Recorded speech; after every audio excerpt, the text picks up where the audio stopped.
Two. Hey everyone, welcome to Tuesdays with Tim on the Latter Daily Digest as well as the Post Mormon Project. Gene is my esteemed co host, and we're glad to see him looking so vibrant and proud. And well lit. And oh, you're very well lit. Yeah, I want to be lit. And I think we're about to be joined by the star of the show, Tim Rathbone. Are we getting clipping? How does it sound? Sounds good so far. So far, no clipping? No clipping. Nope. Sounds good. Okay, because I downloaded an app to... Ooh, a no clip app. Oh, sounds good. And I bet you also installed it, and I bet you're also using it. All those three things have to happen. Just downloading something doesn't work, I found out. You are so technical, Tim. That's great. Well, I drove all the way out to Best Buy and talked to the guys there, and they said, "Do this," because they were going to. If you get a mic, it might not work. Download this app and let's see what happens. So, I'm going to start a company called Next Best Buy. Okay. Not the Best Buy; it's just the Next Best. Next Best Buy. So, Randy, you have a couple of announcements? Yeah, absolutely. And I'm glad to be back home. I'm sure people probably know, but just in case. And you are living proof, Randy, that vacations don't last forever. Right? It's sad. Podcast and their founder, an organization currently being sued by the Mormons over this alleged copyright infringement. On April 17th, the church filed a lawsuit against John. And I know we've covered that quite a bit. But John responded, and the public has responded, and ACLU, and there's another organization. DeLynn filed his response in June, noting that the church had moved away from the name Mormon and that the church had misrepresented that to the United States Patent and Trademarks Office. Yay! On July 7th, the American Civil Liberties Union of Utah, ACLU, and Electronic Frontier Foundation, EFF, filed amicus briefs asking for the dismissal of the lawsuit. In their brief, the ACLU argued that the term Mormon is not a source identifier, but describes an entire ethno-religious culture, tradition, and people, many of whom are not members of the Church of Jesus Christ of Latter-day Saints. Additionally, they state that Mormonism is defined as all traditions and history tracing back to Joseph Smith Jr. in scholarly fields. One Mormon denomination is the well-known Church of Jesus Christ of Latter-day Saints. However, other denominations include the Community of Christ and the Fundamentalist Church of Jesus Christ of Latter-day Saints, the brief states. Gene, you want to read that? Maybe not. It's too small for me to read. Oh, sorry. Additionally, the word Mormon has been used in many... What's that? Can you make it big? Can you go into the thing? Yeah, there. Now I can read it. Make it a little bit smaller now so it fits. Right there. Additionally, the word Mormon has been used in many popular entertainment fields, including in TV shows, and to refer to TV shows like FX's limited series Under the Banner of Heaven and Sister Wives, which have no connection to the church. Under the extensive use of the word Mormon, including usage not associated with the Church of Jesus Christ of Latter-day Saints, ACLU argues that it is protected under free speech. ACLU also states Mormon Stories, as it is called, describes the underlying work it discusses and thus is protected. Defendants use it to describe their podcast, which produces and broadcasts stories about Mormon culture and history, as well as the lived experiences of Mormons and the former Mormons. ACLU concludes. Therefore, defendants' uses is nominative and descriptive fair use, which is protected speech under the Lanham Act. Yay. So this goes on and explains a little more, but I think that we kind of get the gist of it all, that, it looks like John has a great case, but, who knows, right? Who knows what the church is and is not capable of? What they have up their sleeves. I got rid of my garments and now I'm wearing amicus briefs, apparently. I see what you did there. Cute. Hey, people are commenting on your sound, Tim. It's good. Is it good? It's good. Thank you, everybody. Thank you. So that was just one thing I wanted to present, and then the other thing was just wanted to. Well, I'll just bring that up here too.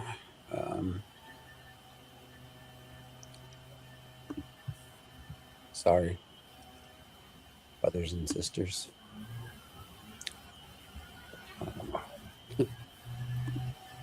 My studio, Gene, never went back to normal. Yep.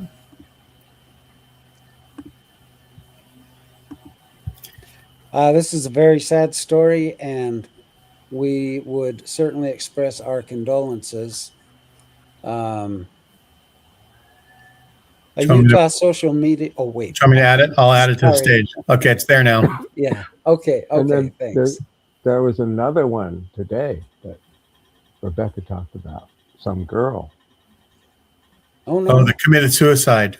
Yeah, and young on women. her mission. No, she was graduated from BYU or something. She was working for KSL. KSL. But she was a. Well, this was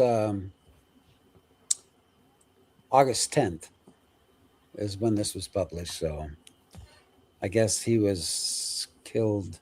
Was it yesterday? It'll tell us. Sunday. A Utah social media influencer who often encouraged his followers to keep your knees on the ground and your eyes towards heaven, died Friday as he drove to a conference about defending and promoting the principles of the Church of Jesus Christ of Latter-day Saints. Chandler Chuck David Hendry, 27, who often dedicated his online content encouraging missionary work, died August 7th, 2026 in a car accident in Lehi, Utah, on his way to the Fair Apologetics Conference. In a day when Latter-day Saints beliefs are criticized, mocked, caricatured online, Chuck instilled confidence in thousands of Latter-day Saints to stand firm in their faith and be confident in the restored gospel of Jesus Christ, said Henry's friend Colton. I don't need to go on any further with that, but, I just think it would be very appropriate for us to express our condolences to he and his family and loved ones, that no matter what side of the celestial kingdom you're on, it's sad to see that happen. And, it is. Our thoughts go out to the family. That's right. That's what I had. And those deaths aren't even martyrs. And we're going to talk about martyrs tonight. Jacob Hansen recently said, "Who is willing to die for the religion anymore?" So he's basically was challenging people, I think. And, if anybody has any suggestions for Jacob, what he should, take his words and what he could do with them. But it made me think about martyrs. And I thought we could talk about martyrs all over the map. Martyrs in the past, martyrs in the present, martyrs in the future, if there's any. We don't know. Tim, what were you? Martyrs in the morning, martyrs in the evening, martyrs in the summertime. There you go. Well, I think we should start out with the definition of a martyr, Okay. and I'll pull it up in a minute.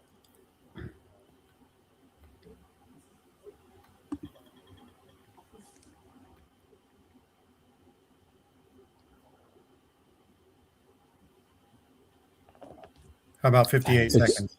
A martyr is an individual who suffers persecution and death for advocating, refusing to renounce, or refusing to advocate a belief or cause, usually religious or political.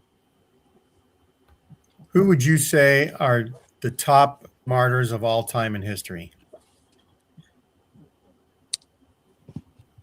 Justin Martyr, where the name comes from. Okay. Oh, really? I didn't know that.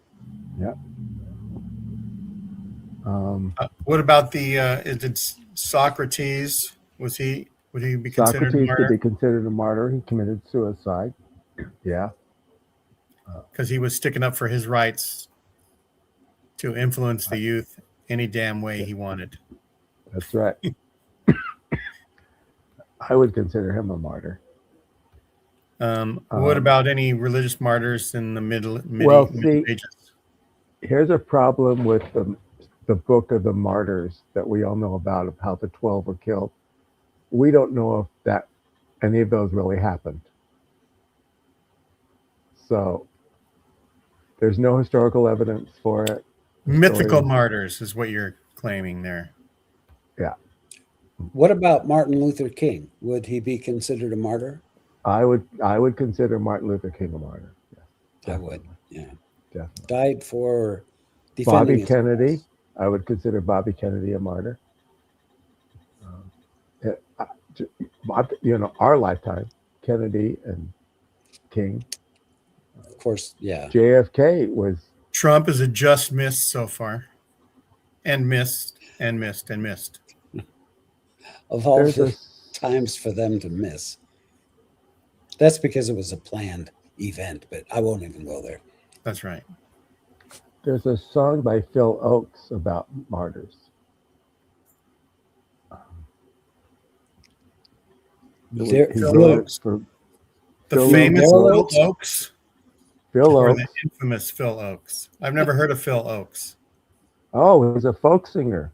Oh, okay. Like that's all, folks. Singers. Exactly. Has anybody out in the in our listening audience heard of Phil Oakes? He talked Let's about see. the modern martyrs in his song. Yes, he does. So I remember being taught that Joseph Smith was a martyr, right? He died for his cause.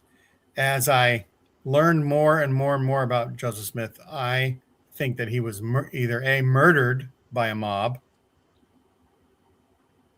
In fact, when it happened, what's his name, the future president of the church, didn't he say something like, it'll be said of him he was murdered in cold blood? But he was murdered in cold blood, but he was carrying a pistol that he misfired at least once and maybe fired. And he was intoxicated, right? And he had a pleasing time the night before. With Can wine. a drunk man sitting in jail be considered a martyr when they're killed? Well, if they were dying for the cause of drinking.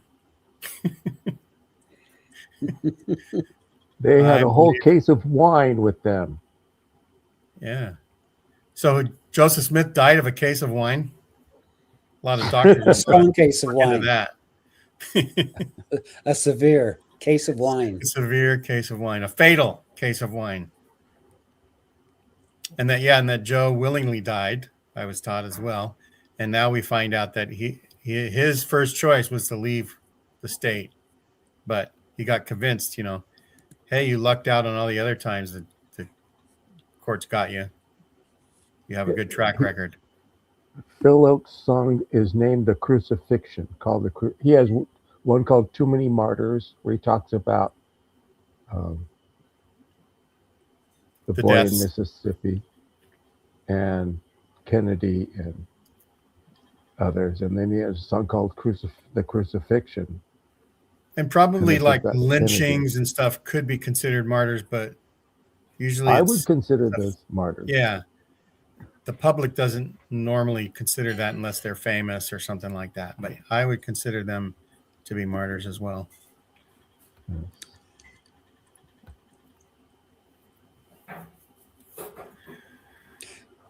Well, Tim, have you known any martyrs?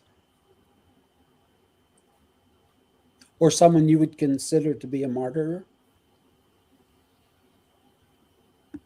Mike Quinn, even though Mike Quinn passed away, I think the church did a pretty good job of martyring Mike Quinn's life. Spiritual martyr. Spiritual martyr. Well, let me ask you then, if Martin Luther King is a martyr, what about Charlie Kirk? Charlie Kirk could be a martyr. Yes. I kind of Definitely. think he is to the right-wing organization. Yeah. Medgar Evers, Emmett Till, martyrs.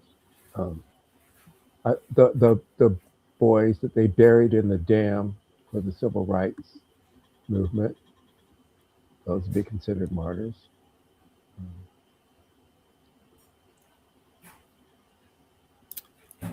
At any of the September 6th, I considered the church martyred them, and like Paul Toscano's wife, I can't remember her name, said that it was like being raped by Care Bears. Here's a good And she one. was like, Jojo says, could the people who died by suicide because of the torture they experienced as an LGBTQ member of the church? I think that's a good one. yeah, Curtis Mathis, was that his name? Curtis. Yeah, the kid that was murdered. No, he committed suicide. Mark Hoffman's victims. Oh, yeah. Okay.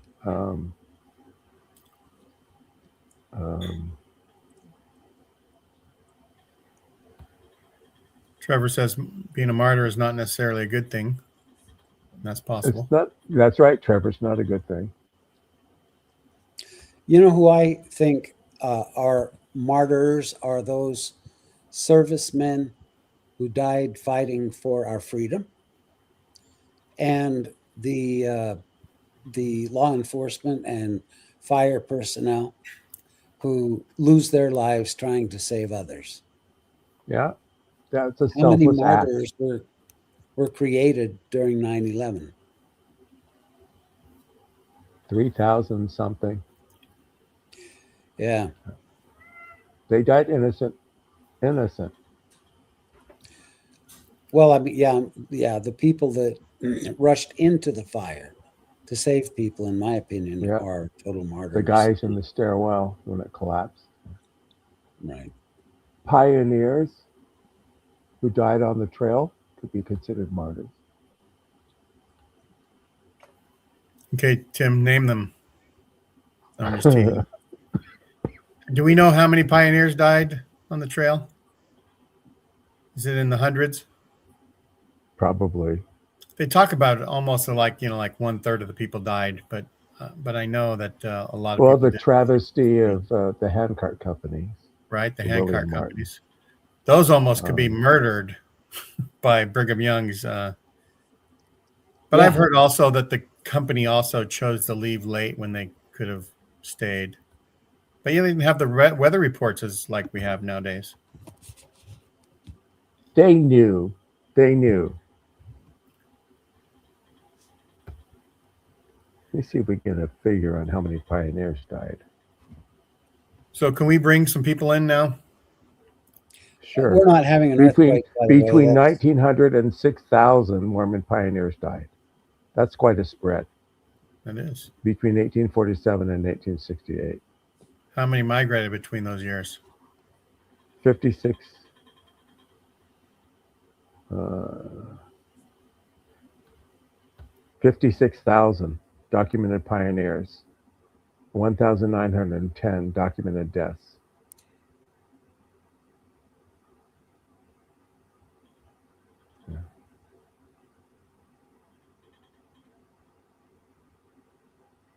50 60 to to 80,000. 70,000.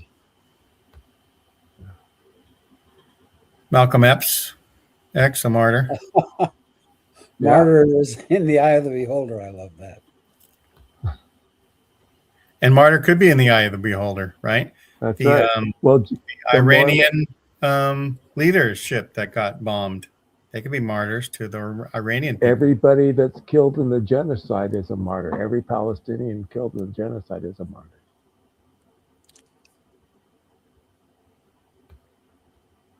A lot of martyrs. A lot of What martyrs. about in the See, church, though? Who's a true martyr, in your opinion? Because I know Joseph the Smith, pioneers, obviously. I'd say the pioneers.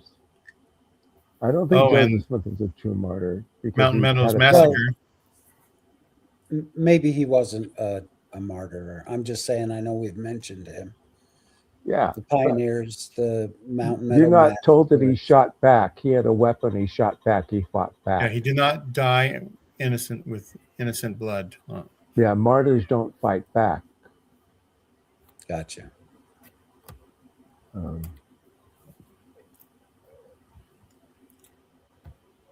I remember at a youth conference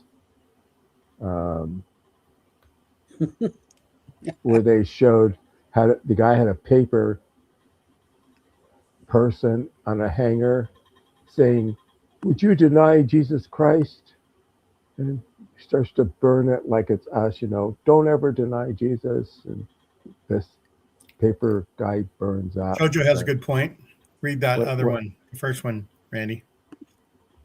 Oh, yeah. She says, First of all, she says, I wonder if. Oh, go ahead, Gene. Yeah. I wonder if the LDS Church implies that all Mormons are martyrs based on calling everybody saints. Because a lot of saints were martyred right? in the original point. Yeah. set. It And would she be said interesting to because- see how because many of Catholics them are.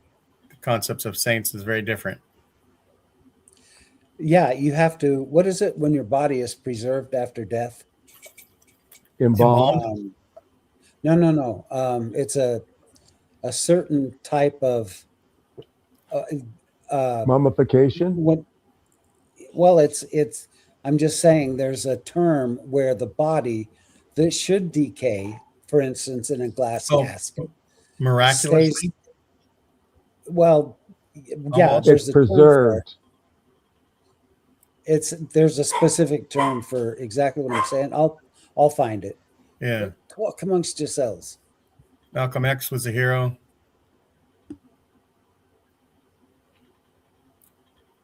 And hi, Dory. Thanks for moderating our panel discussion at Sunstone. Yes, thank you, Dory. I appreciate it. Yeah. She sat next to me at the movie. I appreciate that. The movie? The movie. The Little Factory movie? The Little Factory movie. Oh.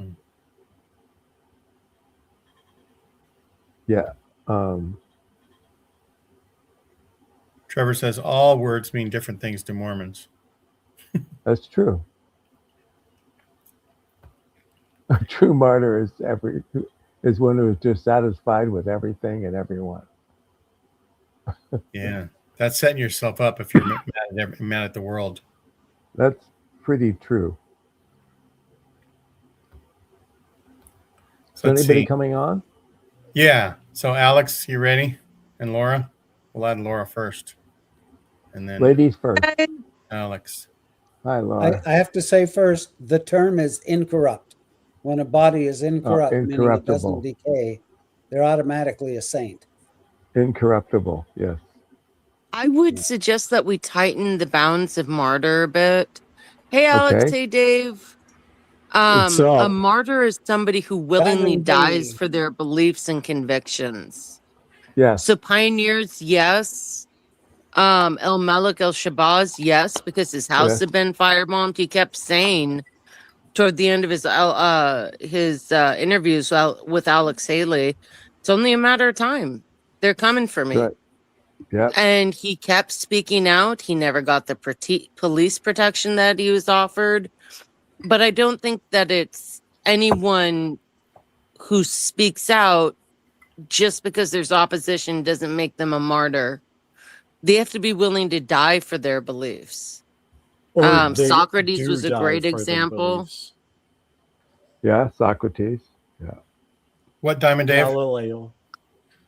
What Right. Diamond Well, I Dave? think there's different kinds of martyrs, right? Because there are those who physically die, but then you have like, others throughout history, like in the name of science or whatever, whose reputation has been destroyed. And Right. I would So, agree with that. They've Yeah. been Nikola assassinated Tesla. culturally, but they did it willingly, knowing full well what the repercussions were going to be, because their conviction and the righteousness of their cause was so great. You're right. Limiting it to assassination is too narrow. Well, I wasn't limiting it to that. Well, I not fighting included back. pioneers. Not fighting back, I Okay. think, is probably key. Yes, exactly. Shabazz, or Malcolm X, he was under constant threat from the Nation of Islam because he spoke out against their leaders. And he never fought back. I mean, he had weapons. He had people who were willing to fight for him, and he always said no. And he began warning people that it's a possibility that I'm going to be assassinated by X persons. And he, if I'm, I could be wrong, but I think he had a gun on his person when he was attacked, but he never pulled it out of its holster. And even though he saw the men long before anyone else in the meeting in that hall were aware that those men were there and that they had weapons, so he didn't fight back at all. And I disagree with Malcolm X on many terms, but he went down honestly, and he was knew and principled. understood. Yes, there you Yes. go. Yes, Principle. Well, and he's I think not- too, he's not quite Saint Shabazz Simon was- where he was not quite Saint Simon where he's died slowly at the top of a pillar, but Simon the Stylite. yeah, Malcolm X is certainly a martyr, and I think whatever definition for martyrdom has to include the conditions that resulted in the deaths of the big three: JFK, RFK, and MLK. Yes, exactly. But I think I mean, there has to be some narrowing. Dave, what qualifies as a martyr in Hinduism?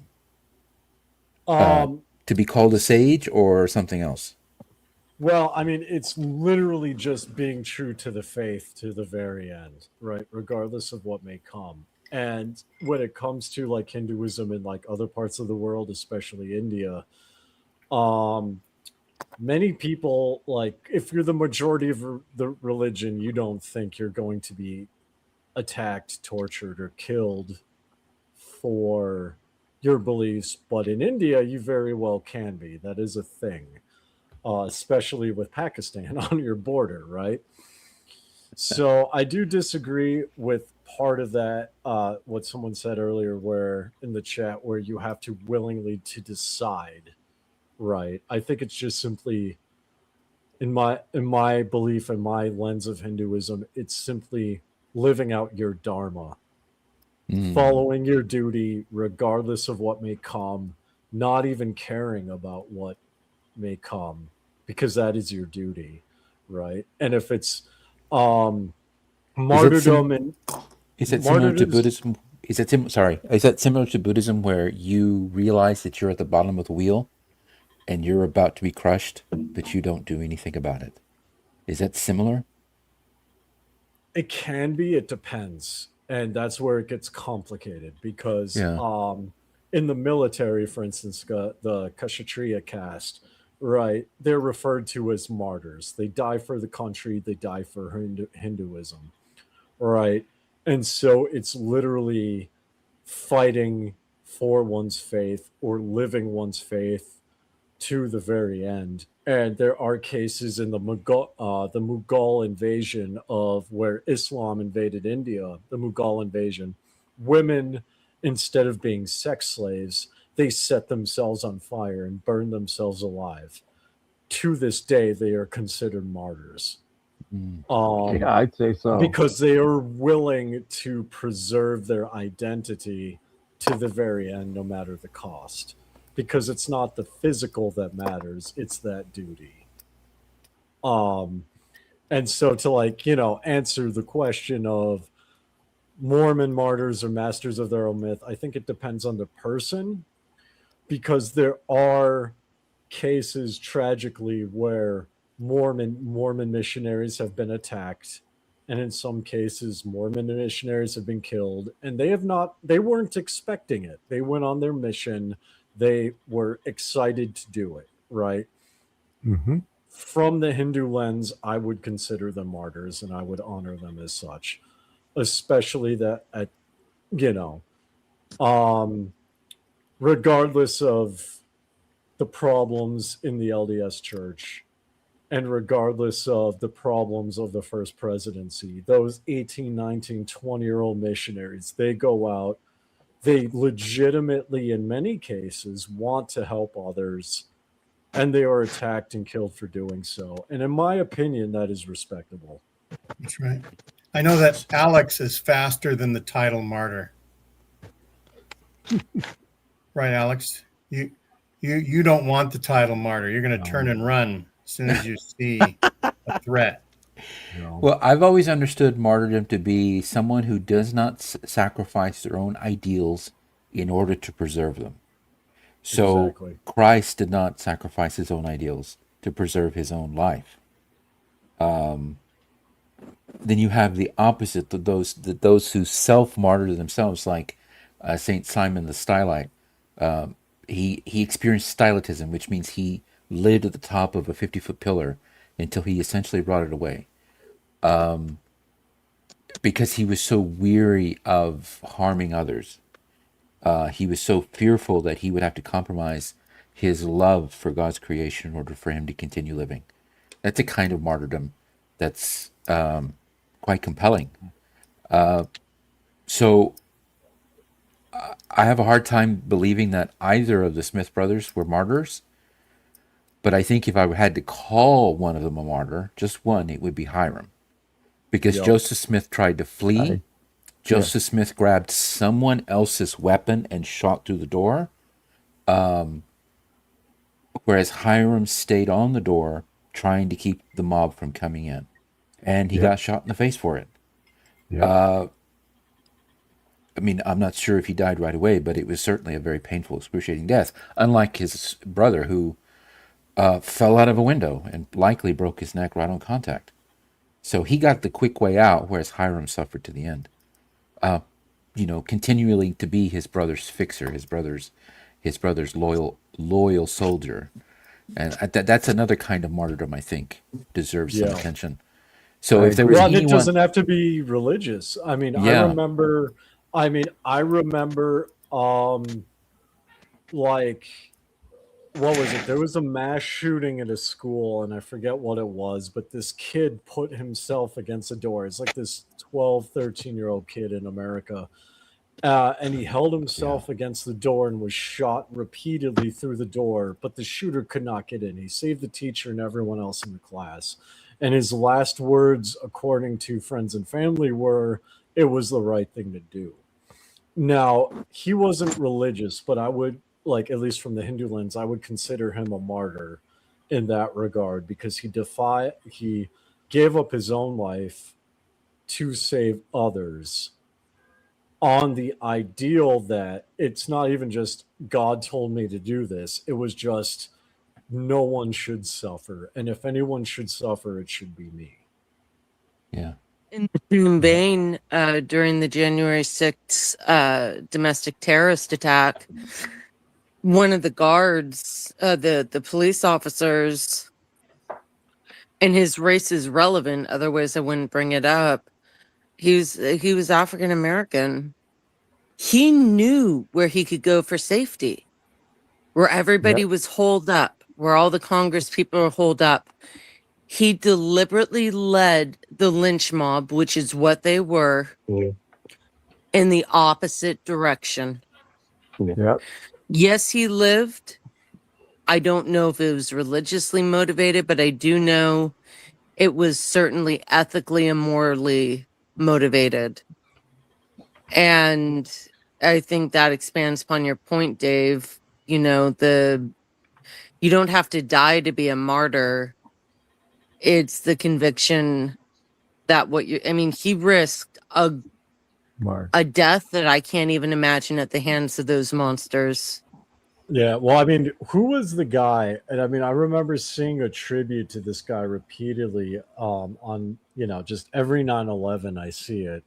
But there was like a police officer who had a baby, right? His wife literally was like at like giving birth on 9/11, and he got a phone call saying, "Hey, your wife is in labor. She's giving birth right now." But on 9/11, but he actually denied it and ran into one of the buildings twice to save people.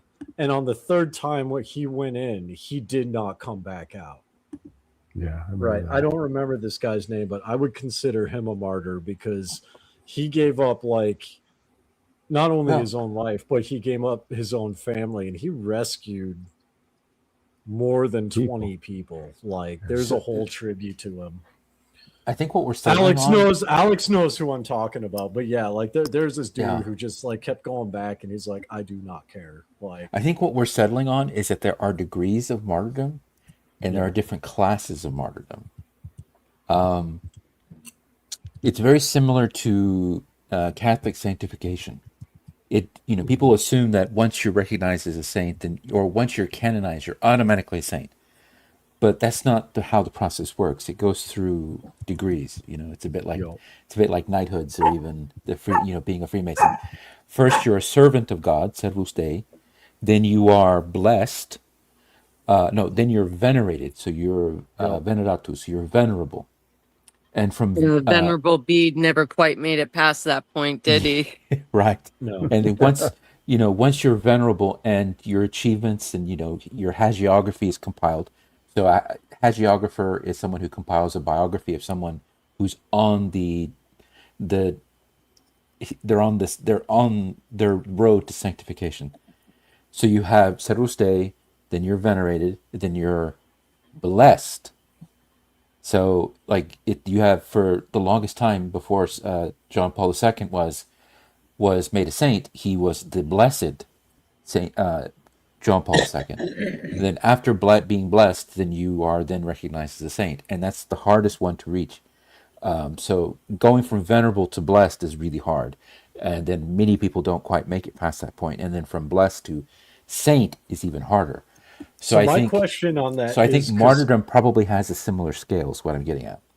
Yeah, because I went to RCIA because I was actually studying Catholicism. I went to RCIA, so if I remember, because this was many years ago, but if I remember correctly, to go from like blessed to saint, you need to have, according to canon law, is it 2 or 3 actual miracles? Tied to like you somehow before you become a saint? Yeah, it's 2, I believe. Okay.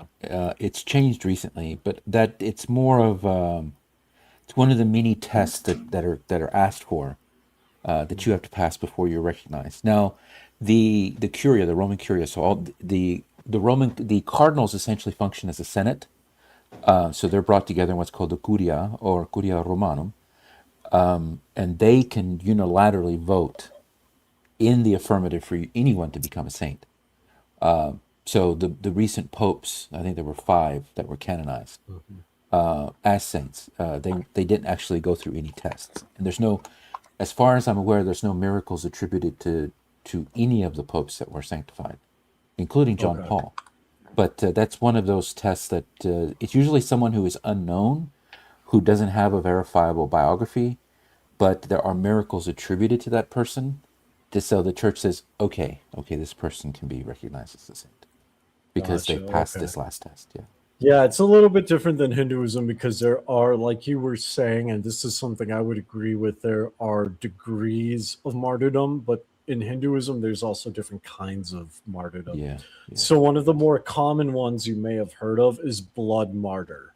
Before you go any further, RCIA is adult conversion classes for adults for Roman Catholics. That's what it is. It's got a different name now, but that's what RCIA is. It's when you're an adult and you're converting, you have to go through about a year's worth of classes before you're baptized and then confirmed. But go ahead, blood Yeah. martyr. But yeah, so blood martyr is one who dies either for India, right? There's the saying Jai Hind, which in Hindi means victory to India.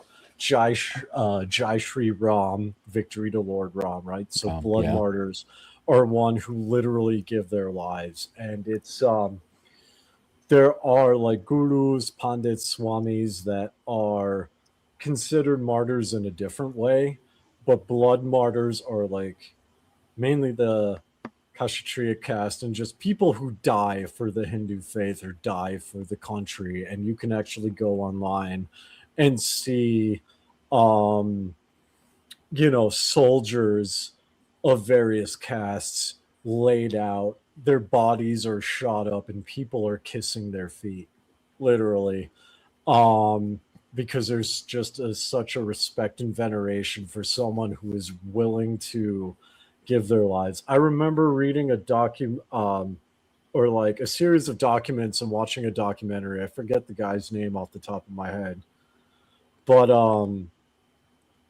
child trafficking is huge in India, and there was a bunch of soldiers that went out to an illegal mining colony, and they went to rescue those girls. And I'm going to get a little graphic here as a trigger warning, as a heads up.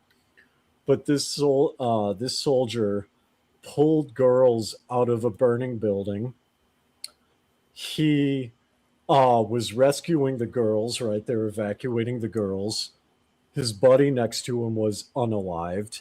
He was shot multiple times, and he kept firing, and he stayed behind while everyone fell back and evacuated the girls. A grenade went off next to him, and he kept firing. He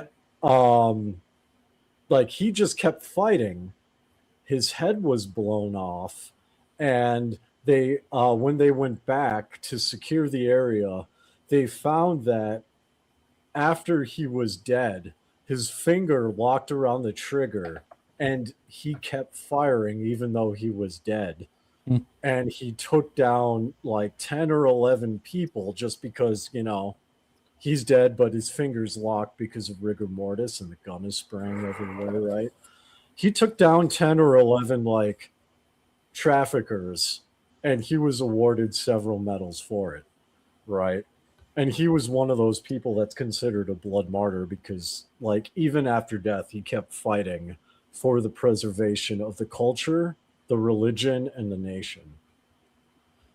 Wow. And that's one of like the highest forms of martyrdom, is to give one's own life for that of another. So Tim, Yes. what do you Yes. think? So what degrees of martyrdom do you think would apply to the Latter-day Saints? Like what would qualify someone to be a martyr? Because Good question. we're talking about levels of martyrdom here. What do you Dying think? for the faith. Okay, that you think that would be the highest or the lowest? Oh, that'd be the highest. Okay, so what's immediately below that, you think? Getting excommunicated. Really? Well, maybe that's third.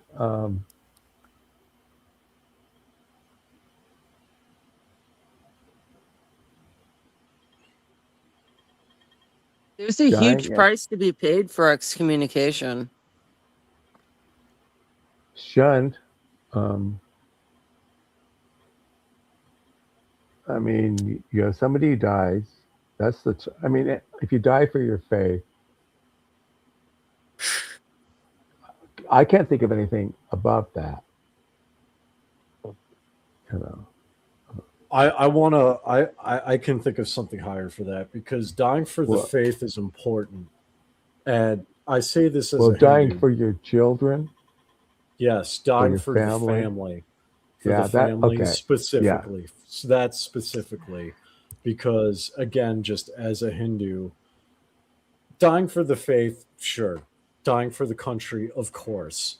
But at least when it comes to kind of the gender roles in Hinduism, that is expected. Same with family, but with family, it hits harder because you're leaving behind a wife, you're leaving behind you're leaving behind children, you're leaving behind people who you were close to.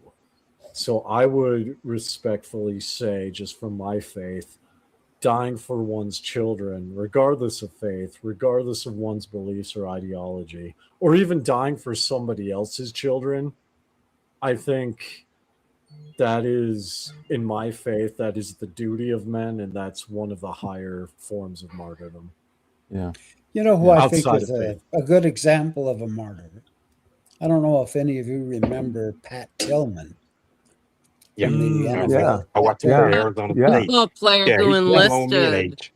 Yeah, he and I, Yep, he and I, Arizona were born the State. same year.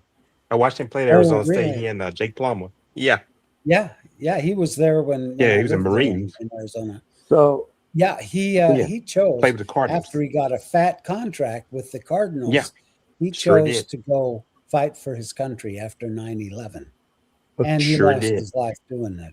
It was Yeah. Sure My- did. sadly to friendly 2000. fire, but That's the one. He Okay, still yeah, I lost was his wondering life. if that's who you were talking Yeah, about. Pat Tillman. He used to have that long hair, Yeah. and I watched him play at Arizona State. Yes. yeah, kind of I'm- looked like I'm a gonna, god, you know. I'm gonna agree with that, and I'll give another example because I did a charity That's a good live one, stream. Randy. I did a very charity live stream for Vanessa Guillen, and I don't know if you know the name, but Vanessa Guillen, and it's still on my personal Facebook. She came from she came from a family of immigrants. She's from Mexico. She grew up very impoverished, and she enlisted in the U.S. Navy, or I'm sorry, I think yeah, it was the saw U.S. that. Army, because she Yeah, she wanted got to killed. make a difference. She got gang Vanessa raped Guillen. and she got It's- killed Sure did. by her fellow soldiers. That also is martyrdom, in my opinion. Is she the one that that's died at Fort so Hood? tragic. Yes. yes, Yeah. Fort Yeah. Hood. Yeah, I saw that news. And There were some reforms that were prompted because of her death, if I'm not There mistaken. was a lot Yeah. of reforms. A lot of people got axed, and I followed that case extensively. A couple of male soldiers actually went missing. It was bad, right? But yeah, there was Yeah, I a lot of remember things that. Good. that happened because of it. So, They So weren't Chuck- they weren't Chuck, you even were trying to say involved. something? Chuck, you were trying to say something?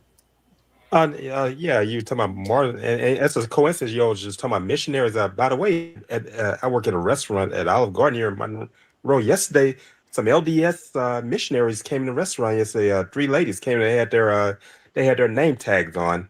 Church of Jesus Christ of Latter-day Saints. I want to bring that to you all's attention when I was working yesterday morning, and also another person. I think he would be a martyr from Africa. I think he was from Congo. He was an activist. He was kind of Dr. Martin King over there in Congo. Patrice Lumumba, if people have heard of him. That's Wait, right. Patrice Lumumba was at Olive Garden? Huh? Wait. No, Chuck Wait. was just Question, saying the men missionaries just for the Yeah, for some our missionaries audience, came in the and then he went restaurant to yesterday. 3 another ladies came in. another suggested I went to martyr. another. Yeah, that's all I Oh, I thought Patrice Lumumba was at Olive Garden. Oh my did. God. No, he's been I there. thought Patrice I think he died Lumumba was a he died sister back in the missionary to the 60s church. before I was I That would born. know. be kind of scary if he's at an Olive Garden in 2026 and he died in the 60s. Because he so- died back in the 60s. He was an activist. In Congo, I think. I know. I thought I had my facts horribly wrong. Oh no! I know it was 3 ladies that came in the restaurant yesterday. Laura, who are LDS missionaries. They came in to eat yesterday. I was working yesterday morning. They had their name So tags on. there were three female missionaries. Yeah, that's It's I so was three of hoping them, they you had would their- say it was 2 male missionaries and 2 female missionaries. yeah. So it was 3 ladies. Just doing what the prophet has requested. You know?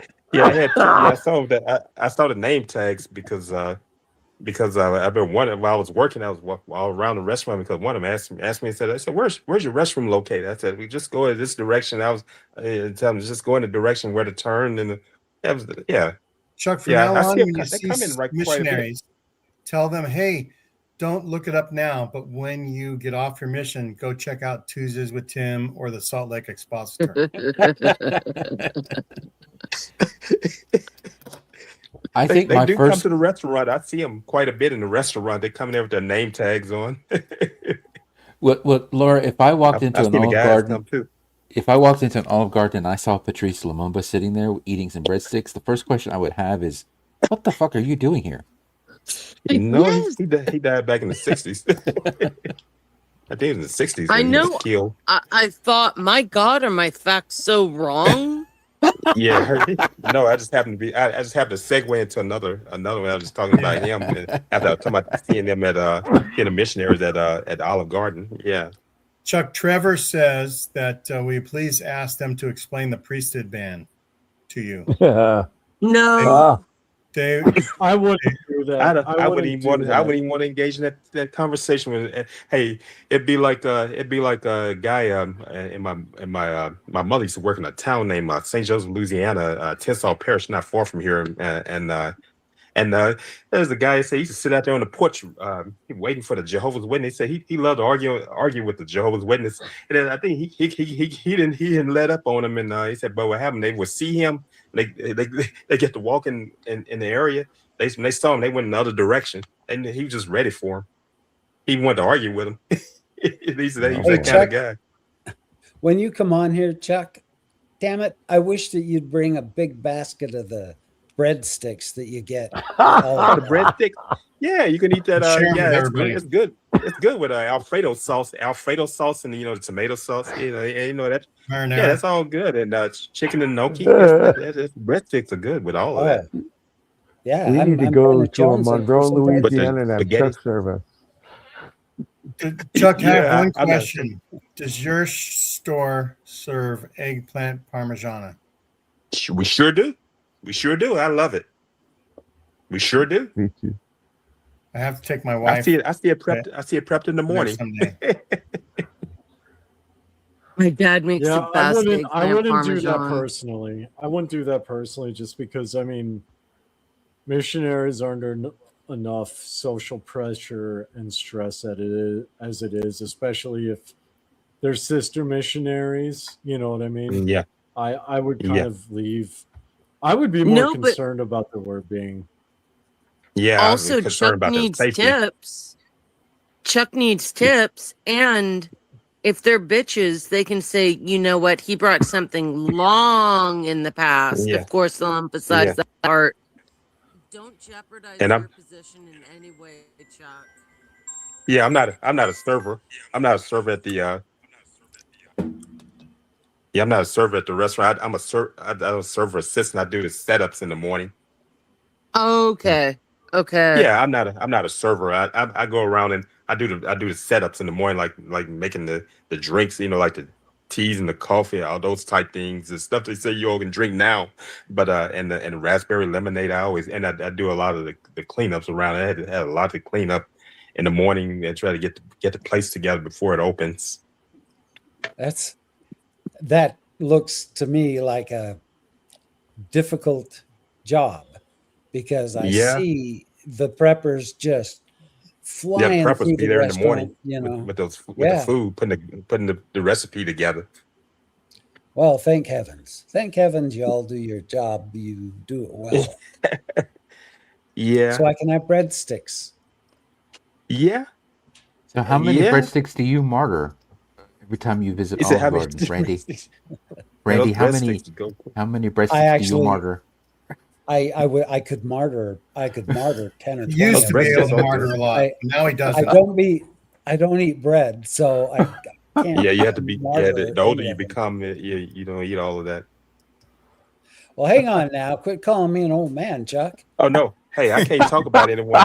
Hey, I can't talk about anyone. I'm in my 50s now, and things do change. Yeah, back when I was Yeah. 20, I used to go and just put down big plates of food, but I'm not, now it's hard to do that. Yeah, your body changes. So, like I'm in my 50s. So I want to add something to this conversation a little bit now. Yeah.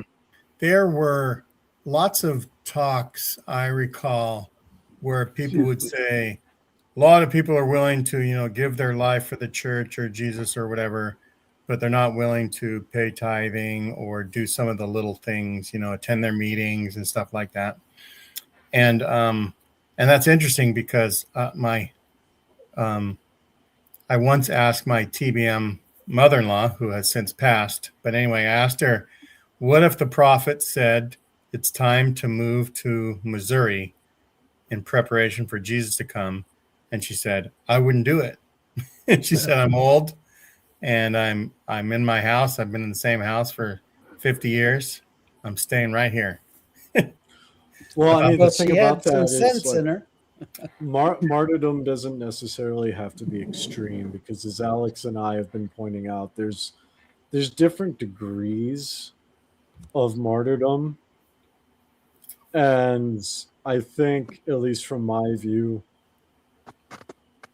living out your ideals, regardless of whether or not, I mean, if your ideals are helping the poor and that's higher than paying tithing or going to Sunday, right? If you help the poor, if you minister to the sick, if you support those who society deems unworthy, more than you care about whether or not you pay tithing or go to church on Sunday, at least in my view, you're still a martyr, and arguably a higher form of martyr because you live out your ideals.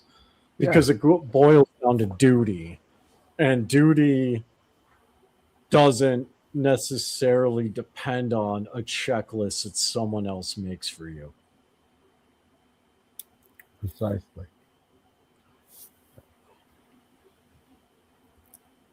So, Gene, what were you getting at with this martyrs for the church? And I'm also trying to get at what Jacob Hansen said, and talking about he asked if like people would die for the church anymore or whatever.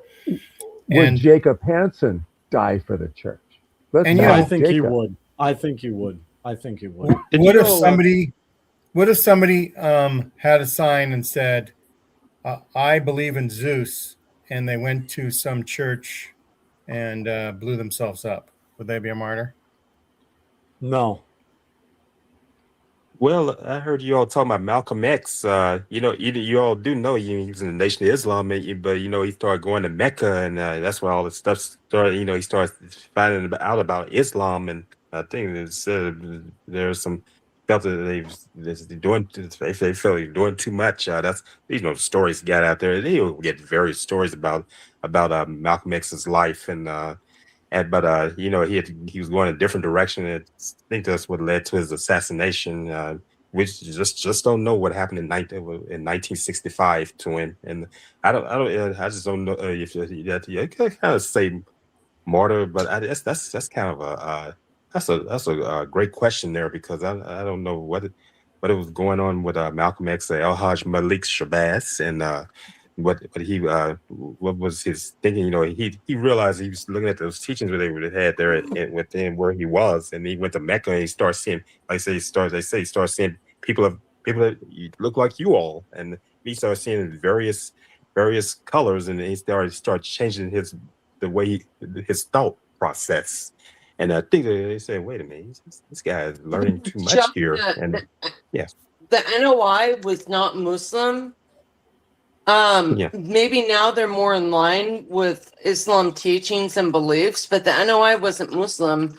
And he was censured for saying when Kennedy was shot that the chickens have come home to roost. He sure did. And there wasn't a whole bunch. They were wrong to censure him. He was dead right. A country that begets violence reaps violence. Yep. But he also, because he was so trusted of Elijah Muhammad, girls started coming to him, secretaries saying he's fathered my child out of wedlock. Right. And Yeah, he's, a lot you of know, that this, came in. that. And El Malik El Shabazz would not be quiet about it. I'm sorry, Yeah, El Haj Malik. I El butcher Haj his Malik Muslim Shabazz. name, but I El prefer to Haj use Malik it. Shabazz. Yeah, he was El, El, from Omaha, Nebraska. yeah, Malcolm yeah, Little. he sure Yeah, from was. My Omaha, dad's Nebraska. from there. Okay. My mother's sister And used to live there. Yeah. and because he spoke out against Elijah Muhammad, the NOI were gunning for him. And it really cemented when Yeah. he did go on the Hajj and he saw, you know, he was with an Albanian man who, for all intents and purposes, were wife, and he saw what true Islam looks like. Yeah. How true Alex, Islam is a cultureless, boundaryless thing. It's submission to God with some shared yeah. beliefs and practices, but So is that different than Heaven's Gate or Jonestown Because or they even I know asked why, Louis yes. Lori or even Lori Vallow? Yeah. Yeah, they Yes, even asked NOI Farrakhan. was not any Yeah. of those things. They NOI even was asked Louis very much Farrakhan. about self-defense. If the NOI had Yeah. wanted under Malcolm X to cause damage, they could have. But not I know some. once did any violence break out. Not And, I know once did some. any and I violence actually mean break the out. opposite. I mean, Yeah. I mean his fight against those things would be similar to somebody fighting against Heaven's Gate or Lori Vallow or other people that are doing things that seem to be, you know, crazy to a naturally thinking person, a rational person, right? The NOI, Should it we was the personal vendetta let's and say his what the own NOI, disillusionment. Laura, Yeah. we haven't said what the NOI is. Oh, the Nation of Nation of Islam. Islam. Yeah. Yeah. Thank you. And you know their security, Um, the Fruit of Islam. There's some toughies. They're very disciplined, and Yeah. you yes, see they what are. you see him with Louis Farrakhan. You see Farrakhan was one of he was one of Elijah Muhammad's right hand men, and you know what? He's 93. He's the same Some age as Dollar suspect he Notes. signed the warrant behind El Malik El Shabazz's death warrant. Yeah, you know what? He's 90. He's 93. He's the same age as Dollar Notes. They both 93 years old. Wow. And still leading their faiths, and I know some members of the Nation of Islam as well here in Monroe, and yeah, they have a study group here, and yeah, I know a few of them, and yeah, and like I said, that Fruits of Islam, they don't play. If they go in and try to somebody want to go after Farrakhan and those people, boy, you're gonna get beaten down. They don't go out and look for a fight, but That's yeah. not Islam. But That's moving not away, Islam. They're too much of Yeah. an offshoot. But like Alex is, I think, about Yeah. to say, they're moving more away from a fringe group. Yeah. but moving away from the Nation of Islam, Yeah. I think individuals who go out of their way to fight against cults, especially cults that are abusive or extractive in a way, like Heaven's Gate, or the what was that Canadian French Canadian group, the Solar something. Solar Temple. They were drawing vast quantities of assets and sums of money from their Ooh, members, and there were people whom the cult themselves would attack, who were speaking out against them. You see that. Yeah. There's also the same thing with Scientology. I think Oh, there are some people who have. Scientology, yeah. I think there's some people who have been spiritually martyred by Scientologists, by the Scientology establishment, because they dare to speak out. And the Church of Scientology is notoriously litigious, and when they lose in court, they send their bullies. I know people who Yeah, have personally I been heard harassed about for that years. kind of stuff. Yeah, they've been harassed for years by the long memoried church. So I don't know. I think when we talk about martyrdom, when we talk about sanctification, we tend to think of it as degrees. I don't know if there's a broad definition that covers the entirety of martyrdom or the entirety of sanctification. I think everyone has a different interpretation, a different understanding of what it would be. Yeah. Like I with think it boils down to what Alex is saying, and it sounds like we're kind of settling on one who sacrifices greatly, even their lives, for their ideals and their beliefs. What about And Abraham Lincoln? Go ahead.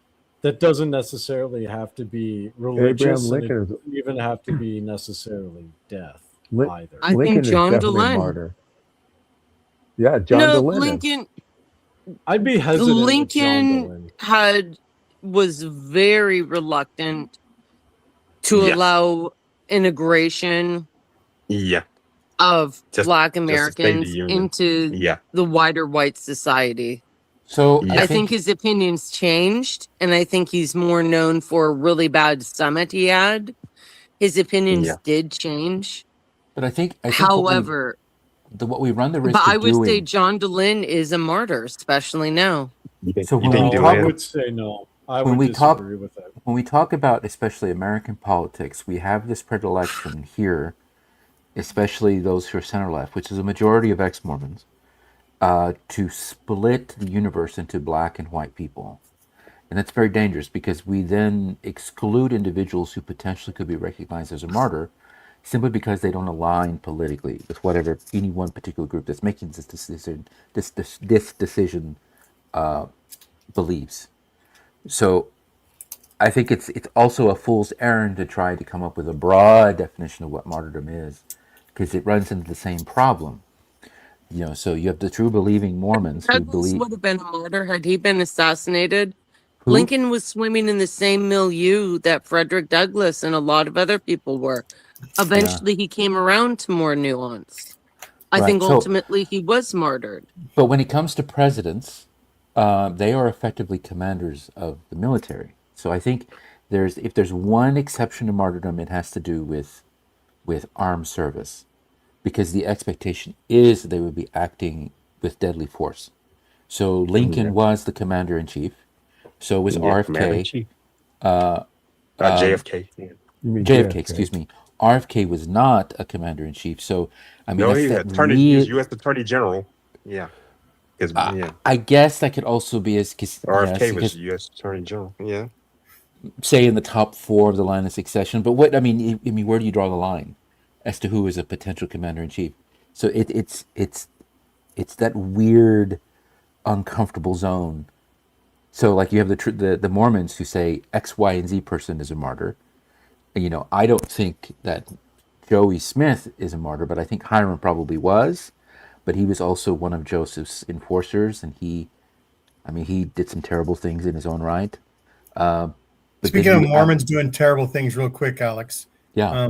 Tim, is there like a book that tries to talk about all the Danite killings or anything that you're aware of? Do you know if there's research done on those things?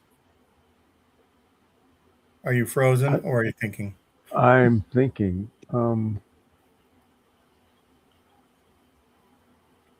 And you can try to look it up or something, and we'll go back to Alex's. I don't bread think eating. anybody's documented that. I know that. But like if somebody was speaking out against Brigham Young and the Danites killed him, would they be a martyr? Alex, what do you think? The belly of the beast. I mean, that would depend. Yeah, because Now, we're adding provisos. Like we're doing what politicians would do when deciding who's a national martyr, who isn't. So, I think the simplest would be: did these persons compromise their beliefs in order to preserve their own life? I think that's probably the primary question. So, if the Danites, that's what I agree with. so if the agree with that, Danites pursued, say, a married couple because they spoke out against Brigham Young, who was a cunt, let's be honest here, then they were effectively martyrs because they didn't back down under the threat of violence or even any kind of persecution on the part of Brigham Young's enforcers. So, And to Alex's point, this is why I don't see John Dehlin as a martyr personally, because to Alex's point, they had nothing to gain.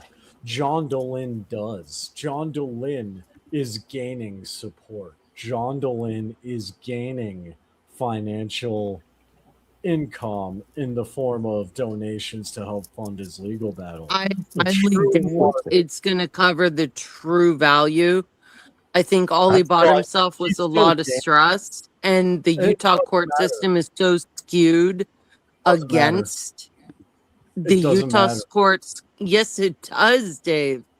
No, it- He's going to not fight a from our- losing battle and then maybe get it up to the appellate, and that's where it will or will not end. We He's not can't- going to we win in can't know Utah. that, though. We can't know that though because it hasn't been adjudicated yet. You another- don't need to know certain things in Utah.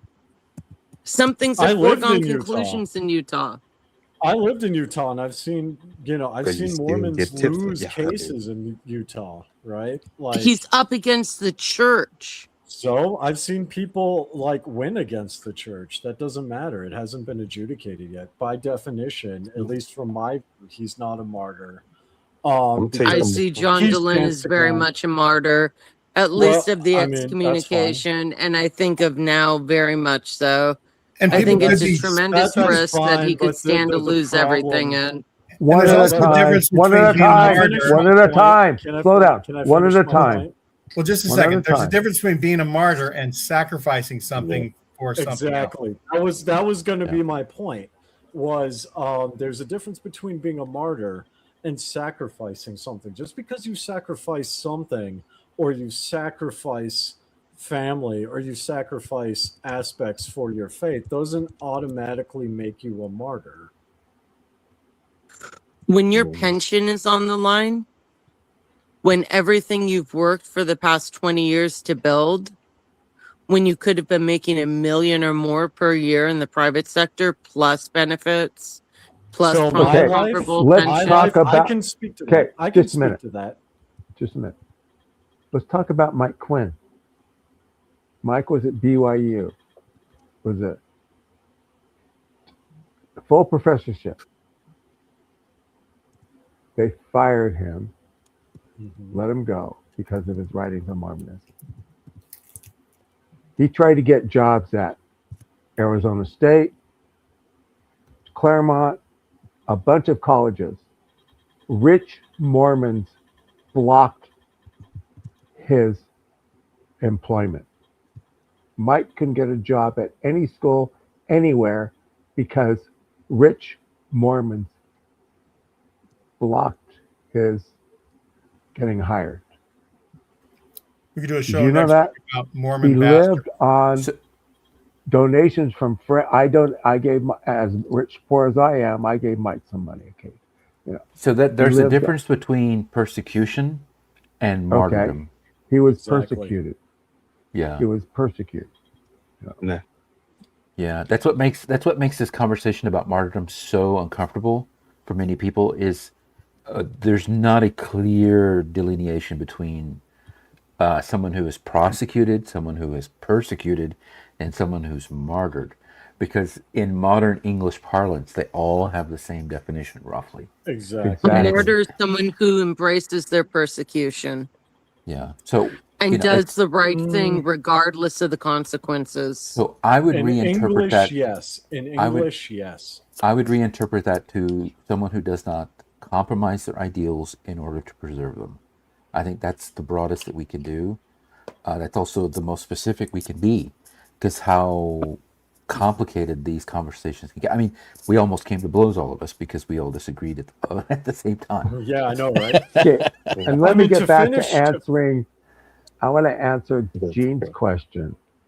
Okay, according to what I found about Brigham's Destroying Angels, Bill Hickman and Porter Rockwell killed between 10 and 20 people. Okay? So they killed between 10 and 20 people who were leaving Utah or against the church or whatever. There may have been more, but that's the range of what historically can be discovered. And then, of course, Mountain Meadows, 140. And the Aiken Party murders, 6 men. So, Do you guys remember the film from '95 called The Avenging Angel? I just looked this up. I remember watching it. yeah. It was about Yeah. the Danites, and one of Yeah. the characters refused to cut his hair because he thought he was Samson. Yes, Um, that was Porter Rockwell. Yeah. And Charlie Heston was Brigham Young. Yeah, Ugh. To finish my Yeah. point real quick, another part of the problem is martyrdom has different definitions of different cultures. I've talked about the Hindu perspective, Yeah. and I could go on about why John Dehlin is not a martyr from that perspective. He would not be a martyr in Mongolian traditions, nor would many people in Mormonism, because according to Mongolian, and I just pulled this, but it literally refers to, it's a literal translation, almost visceral, dying or losing one's life for a sacred or deeply held principle, enduring an extreme physical torture or ongoing physical suffering, which relates to the secondary definition of martyrdom, prolonged physical torture or torment. So the problem that we're going to run into is martyrdom has different connotations and translations in different cultures and in different languages. Nowhere in Mongolian or even in I can't say all of Hinduism, but a lot of Hinduism, nowhere in Mongolian specifically does it include persecution or being sued or anything. If he's not being physically pinned down and tortured, if he does not have physical scars, if he is not dead, by definition, he is not a martyr. Well, the Catholic ahead, definition, John. I'm trying to find it. Catholics have a color code for martyrdom. Uh, Of course, the Catholics have a color. Catholics have a color code for everything, dude. to martyrdom is essentially you are a witness to Christ and you don't compromise yourself. Let's see. Blah, blah, blah, blah, blah. Someone. From a juridical and canonical standpoint, the Church relies on three strict criteria established by Pope Benedict. Material element, the victim must suffer a real physical death. The formal element, the victim must voluntarily accept and endure death with extraordinary fortitude. And then the formality, which is the part of the persecutor. The killer must be motivated by odium fidei, or odium is hatred. Fidei is faith, so the hatred of faith, or by extension, a hatred of Christ. This hatred can target the Catholic faith directly, or it can target a specific Christian moral virtue.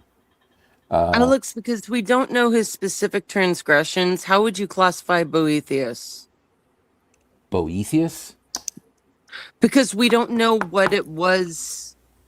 You know, there's supposition that maybe he did betray Theodoric. Maybe this, maybe that. Or maybe Theodoric was just getting dotty. Either way, he wrote Consolation of Philosophy, one of the most comforting works I have ever found in my life that I turn to constantly. Is he a martyr? Is he named a martyr? I have to look this up. I don't think he would be. Was I I muted? really or did don't you think guys hear what I Boethius would said? be a martyr. We didn't hear. You did not hear? I don't think so. Okay, so just real quick, and then I'll let Chuck go because he's been waiting. So the problem that we're running into is that there are different connotations and definitions of martyrdom in different languages and different cultures. I talked a bit about Hinduism, Yeah. but in Mongolian, even John Dehlin would not be considered a martyr because by definition in Mongolian, it's a visceral translation.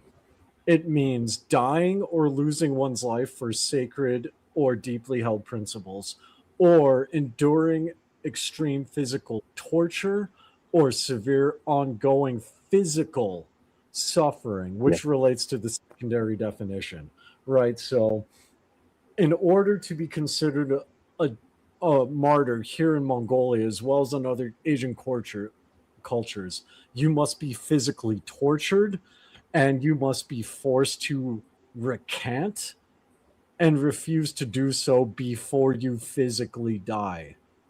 Because John Dehlin as an example, is not being physically tortured. He's not being dismembered. He's not being set on fire. He's not watching his family being unalived in front of him.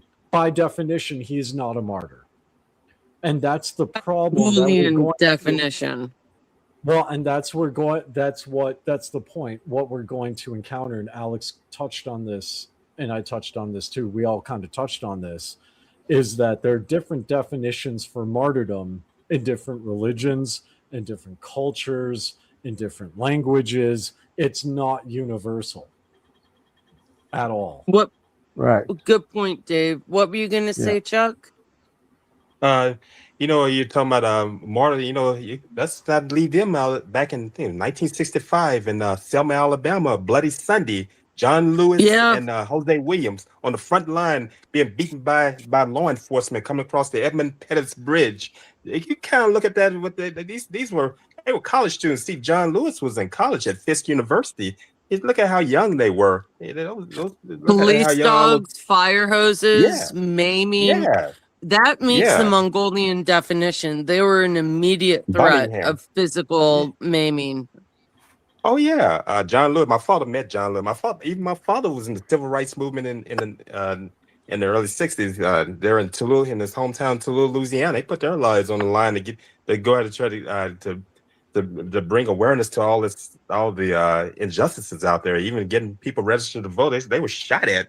They had to get down the ditch. Of one of the guys in the group had his gun. He had served in the military. They say he had a gun out and he shot one of the clansmen in the back. I mean, yeah, they were shooting at him, and he had his gun. Good. This guy served in the military. He had his gun. He said he aimed at one of them, shot him in the back. He didn't kill him, but he took a good aim at him. He said, "I'm so You ugly reap time." what you sow. You reap yes. what you sow. Look what happened to Mega Evers. Mega Evers, Yeah. 120 miles east of me in Jackson, Mississippi, with the NAACP. He got killed right there on Ledge Street. And that was in 1963 when Mega Evers lost his life, and it was about the civil rights movement. But that guy Byron De La Beckwith with that gun, he got off, and they brought that trial. They brought Of course that he did. case back, and he died in prison. And Emmett Till. Yeah, Emmett Till, Oh, 1955. God. Yes, him. Emmett Yeah, Till. and son, that was it. Yeah, and they're in the Delta, Mississippi. You're right, Tim. Emmett Till, and this young man was just innocent, and they put a lie out there about him, and yes. Yeah. He whistled at some girl, supposedly. We don't And even know it's if he supposedly- whistled. We don't I even know. know if he He had a whistled. He I know. didn't. I know. He didn't. She came. We know for a fact she came It says out. some sound he has a disorder he had, and they Came thought he out was a couple whistling. of years ago and said that she made it all up. We know that for a Yeah. fact. It's subjective. It's subjective. Yeah, she just The passed a alleged couple years victim- ago. Yeah, she flat out said herself. We know. Yeah. Wow. That poor That's a good little one, boy. Tim. He was a and child. that's the Yeah, He was a problem. 14 child. years old. Yeah, Is people- dismember his body. My father Yeah. remembers that because my father's along in age with Emmett Till. He was Emmett Till was 2 years older than my father. My father's going to turn 83. Emmett Till would have been 85 this year. Yeah. Every time I think of Emmett Till, I think of that scene in The Godfather where the Undertaker, who owes him a favor, he brings Sonny to him and he goes, "Look at my boy. Look how they Yes. they Look what they did to massacred my him. boy. Look at think about what his Look what they mother did to did. my She boy. had They Yeah, the I casket mean- massacred open. him. that goes Yeah. back to what Alex was His saying. mom is that insisted that they have an open She insisted. caskets She sure so did. that they should see what they did to him. Yeah. I mean, Oh, yes. and that goes to Alex's point: is persecution does not automatically mean martyrdom, right? And that's in the West, and this goes also to what Alex said earlier. I want to piggyback off of that is because people in the West often conflate persecution with martyrdom, but that's not always the case. Yes, they can overlap. I'm not going to dispute that. Money, But Mississippi's does- name is. But just because someone is persecuted doesn't make them a martyr. And just because someone was a martyr doesn't mean they were persecuted when they were alive. Right. Right. And I think the problem is that in the West, and this is just my anecdotal observation of having lived in India, having, obviously living in Mongolia and having been to other countries. The word martyrdom in English is just one word. But in Mongolian, in Hindi, and Sanskrit, there's different words for different kinds. Right. There's an explanation based upon the language, but in English, that doesn't exist. So it's like the word love, right? We use the word love. I love chocolate ice cream. I also love my wife. I love my brother in law, right? Now, in English, it's the word love. But in Mongolian and Hindi, which I do speak some Hindi, there are fundamentally different words for I love chocolate ice cream than I love my wife, compared to I love being on this channel and I love my extended family. Yeah. The English language doesn't account for these different concepts like other languages do. and I Right. think We that's do. another We do. problem. Diamond. We do. Dave. We do. It's just that we use martyr for a lot of things because it's so coded to the kind of reference that we're trying to make. Because martyr is it's from Greek. It means mortus or martis. It means witness, someone who witnesses. But in English, we also have testifier, we have revelator, we have prophesier, we have pontificator. I mean, we have all these different words, but we don't use them because they're not short and quick. Martyr. Well, Yeah, I mean, but that would go to my question is, I'm speaking from common vernacular. yeah. Commonly, the average American does not use those words.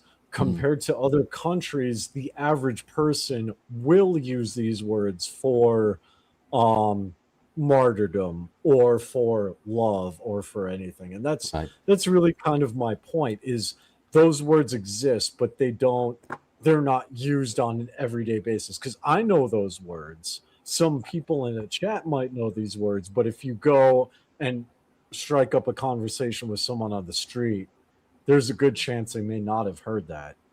You know So, what I mean? I got a question for Randy. Randy, if you were writing a song and you're talking about someone who was persecuted because of their belief, which word would be easier for you to use? Martyr, testifier, testimonial, revelator, prophesier? I mean, which word would you actually find a lot easier time using as a lyric versus? I would probably refer to him as persecuted. You think so? Is That's that an just easier? me. Is that an easier word to lyricize versus martyr? Yeah, well, because who am I to say he's a martyr? Oh, okay. I And can't. that's another common hang up too, is because and this is just my personal experience, but my personal experience as a West is martyrdom is a very loaded term. But persecuted, I mean, I've heard on occasion, it's not common in my personal experience, but my personal experience, like pontificator, right? I've heard that used. Someone who pontificates and, is very open about their faith. Mormons pontificate. Jacob Hansen pontificates. Yes. We all agree on this. Yeah. Right. Pontificate. I hear that word so much. People will use those words, but when it comes to martyr, my anecdotal experience is, well, he's not dead yet. He's not a religious figure. He's not a saint. I don't really know. That's at Yeah. least my personal experience just from traveling around the U.S. But Could it your be? experience may vary. Could it be that all of these words that we use to describe a martyr prior to their martyrdom are so tied up, so bound in spiritual language that everyone is loath to use them, but martyr is still the one word that is secularly acceptable? I mean, could that be True. it? I No, honestly for think me, that because revelator that means goes back- something different for me. Testifier means something different for me. I don't see them as being synonymous. Martyr to me is a very distinct meaning. And that's what we were getting at, and that's what I was referencing with Hinduism, is because a martyr in India in Hinduism, it's not just someone who dies, it's not just a blood martyr, it's someone who revelates Hindu philosophy, it's someone who testifies to their caste, to their Hindu family, it's someone who pontificated in their physical life their Hindu faith, right? So, at least from that perspective, from the Hindu perspective, they are all synonymous all the way down. You were going to say something, Tim? I'm looking something up. Oh, Yes, Could I you? am. Okay. Gene, you held up your hand. I was just being Tim. Thought he was like, he's doing the force on us. He's I like, was mind control. wondering. This is not the podcast you're looking for. That's what Tim was saying. And I mean, in a way, we're all pontificating right now by No, definition. no. See, of see, these- this is where I would disagree with you, Dave, because pontis is a bridge. We're So not- someone who Oh, you are participates. so stuck up on that one, my friend. Alex, I'm using the common vernacular because not all of us are as smart as you. Okay. Well, because Like, because Jacob Hansen is doing very negative things, and I don't want him to soil a very positive word. That's why I get stuck on that word. Apologies. I do love that word. I mean, it's just fun to Here, say. but pontificate. I hear it Which on word? talk radio so much. It's kind of like Pontificate. we don't like to use the term fuck a whole lot, but it does feel good to say. You know what I'm saying? Yeah. I would never say boy. Yeah, that Randy. live. Oh, wait, we are. Mhm. Anyway, just say it. So Tim, Hey, you- Tim, that means guy's name is Feels Mike good to Quinn. say. He said guy's name is Mike Quinn. That was at BYU. Tim, Yeah, he was a history professor. you know I'm what going the to. problem I'm going to is? look him up. Thanks for talking about him. There's I'm going a to look it up. and knock it off the Wikipedia. broadcast. There's a Wikipedia entry on him. That's what I'm supposed to do. I'm going to look He was him one up. of my teachers. You know He He what was the my couldn't find problem is teaching with Jacob positions in Hansen. California. Nope. Everywhere he went, he was blocked by rich Mormon. There, in the article in Wikipedia, All right. it talks about that. There was this asshole real Okay. estate guy in Arizona. Arizona State wanted to hire him, and he stopped it. He blocked him. He went to Claremont. Everywhere he went, he was He was being blocked. blocked. Being Oh, blocked man. by Because a he rich put out Mormon. the Post Manifesto article. No, not just well, his two books on authority and one book on finance. His view of Mormonism. It's like, okay, I knew Mark McConkie, Bruce's son, and Yeah. Mark and I were talking one day on the phone, and he says, "You become a follower of Mike Quinn." I says, "I follow true history. I don't follow mythology." You know, got really upset when I said that. I said, I now know what real Mormon history is because I had Mike for a teacher, and I go to the archives and I read the stuff, Mark, and I'm finding out what's what. I Tim, mean, is Bruce McConkie's son TBM? yeah, Mark, his son Mark. His son is I the mean, one I that don't- was arrested for sex abuse as he was a stake president or something, Of Colorado course. Springs. Yeah. Oh, I knew man. that kid when he Grandson. was a boy, when he was a child. I knew that kid when he was a child. You know what the Yeah. problem is, or at least Trump. one of the problems is with this conversation? Jacob Hansen actually is onto something, and that's a problem. And the reason why it's a problem, Jacob Hansen asked, as demonstrated by Gene earlier, people like Gene stated that Jacob Hansen said, "Are people willing to die for the faith?" Right.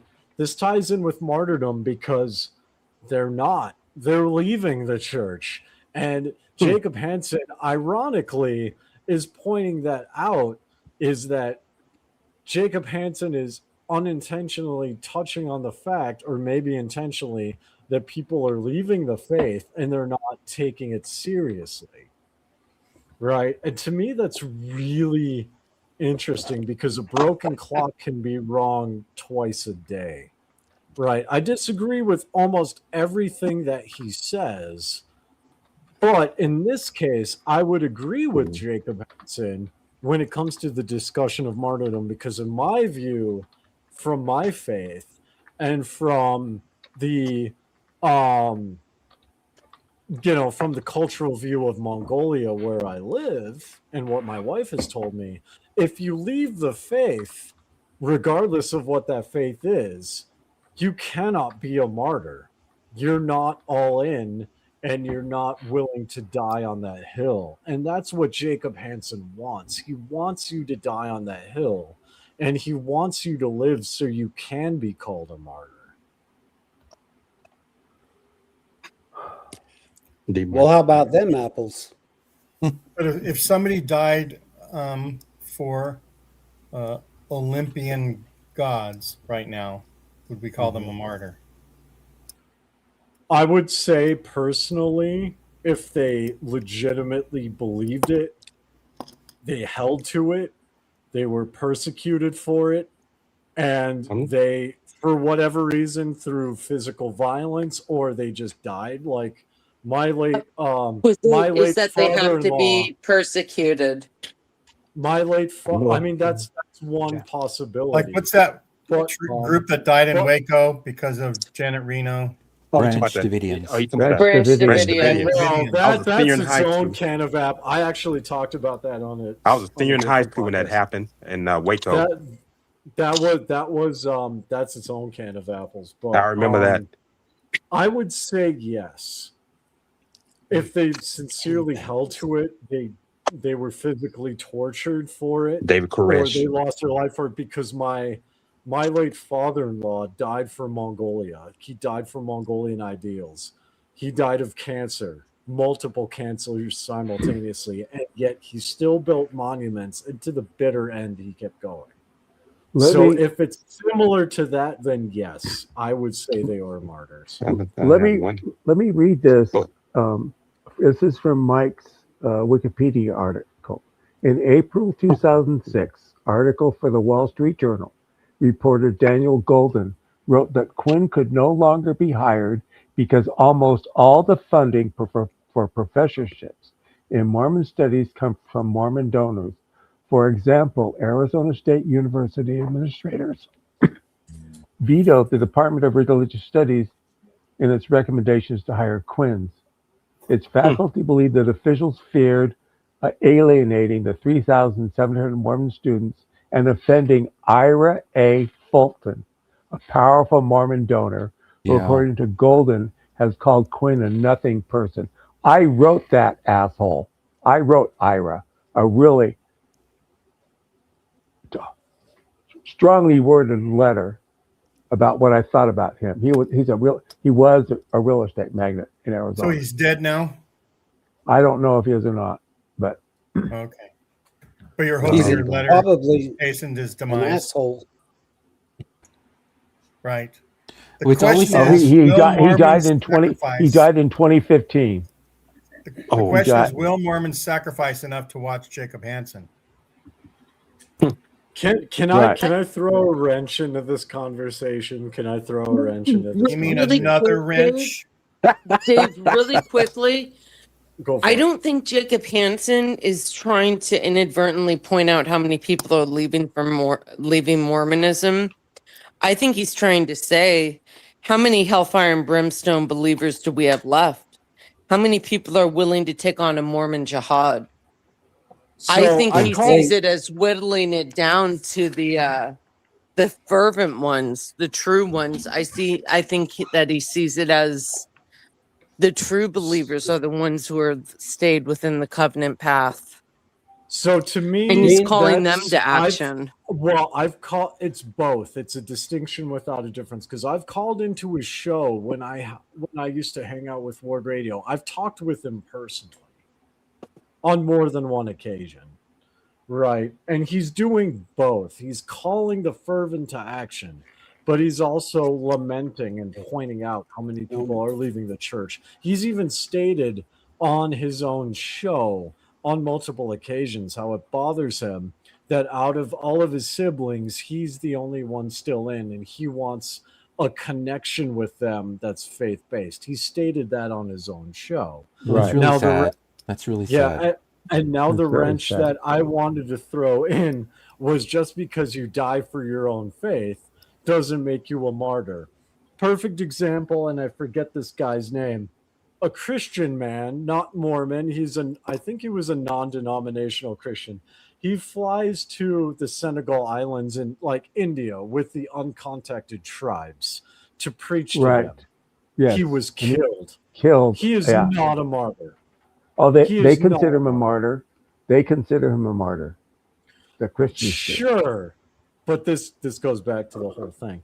Some people consider him a martyr. I would argue he is not, because one thing, in my opinion, a martyr does not do is they do not go out of their way to put themselves in harm's way That's for right. clout That's right. in order to get attention. And yet there are a number of Abrahamic martyrs, so both Islam, Jewish, Judaism, and Christendom, who have done just that, and they're considered to be martyrs today. So it's really squishy. It's uncomfortable. That's kind of the squishy. topic of this whole show of how martyrdom right. is kind of it's hard to pin down. I would not consider them martyrs either, because in my but personal you- opinion, Dave, A you martyr offer does really not- invaluable look But from the pushback. Hindu perspective, and then from what little you know of the Mongolian, you offer a really invaluable look into the way the rest of the world or other parts of the world sees it. Well, So your I- opinion I here is thank you. I wonderful. thank you for that. But it's like, because in the West, people say, "Oh, if you die for your faith, you're a martyr." Okay, yeah, but if you're going around punching people in the face, saying Jesus Christ in the Mormon Church is real, and then someone shoots you because you're assaulting people, then no, you're not a martyr, right? I mean, it's very murky, and I would argue respectfully that one of the core cases of martyrs, I would consider Martin Luther King a martyr, because even though he spoke out, he did not willingly antagonize or physically put himself in harm's way to the degree that I'm talking about. He But didn't pick fights. there's his thing about not violating his principles. He was told by the political establishment that your adherence to collectivist ideas is going to lead to your very severe and extreme unpopularity. Essentially, they're trying to tell him you're going to become an unperson because you won't let go of this socialist stuff. Yeah. He didn't let go of it. And That's he right. began to speak out against the Vietnam War. Well, not the war in particular, but how an extraordinary number of black men and women were being drawn into the armed services because of the way society was structured at the time. And even then he was told, you don't do this. Right. We're with you on integration. We're with you on even affirmative action to some extent. He had the establishment, but then he started going against Johnson. And then once Johnson spoke out against Martin, that gave all the wackos permission to take out Martin. But even when he was told that he was under threat of assassination, he didn't change what he believed. He didn't change his statements. He didn't go out of his way to lawyer up or even surround himself by armed guards. He said, "This is what I believe. This is what I believe to be right and righteous and true." 3 different concepts that many North American Christians consider to be the same thing. So yes, he was a martyr, and I can go on and on and I can prattle on about this, but You will never be able Again, to do we convince get- me Charlie Kirk was a martyr. Well, the fact I- that it well, was here's someone the just thing. more Here's radical the than point. him, he wasn't hateful enough. That's why he was killed. Hold on. I mean, I'm so talking Charlie about Kirk- MLK. I'm not talking about Kirk. No, I understand, but I'm saying that sometimes I don't believe that Kirk can be a martyr. Dying for our No, I wouldn't premises consider. sometimes can't be enough. I Well, don't to think. ju- I think Kirk was that other word which he was persecuted, because he Yes. was. He had Kirk his was speech. never persecuted. He thrived Yes, he was. The Yes, act he of was. killing him was a kind of persecution. Exactly. by another Uh, bigot. Well, that doesn't matter. I mean, It's where do We we draw don't the know line? who killed him, Well, Laura. yeah, We don't I'm- know who killed him. But We don't Well, know regardless who and killed him. to the Regardless point of the chat, questions. because we were regardless of the talking- questions, there's. I mean, where do you draw the line between someone who deserves it and someone who doesn't? Someone who is killed by a compatriot or someone who has similarly radical ideas? I mean, it's Memory will show whether you've reaped what you've sowed, and I am well- a firm. I it's firmly like believe throwing- in that. It's like throwing No. darts in bowls of Jello. You don't ever get a satisfying hit. Exactly. No, Well, and I mean, No, to Chat's memory- point, is we were originally talking about Jacob Hansen, and someone Haley in the chat was talking about Jacob Hansen said Jacob Hansen would leave the church if the church allows same-sex weddings, and I'm pointing out that he follows Brigham Young, which is the church, right? He's consistent.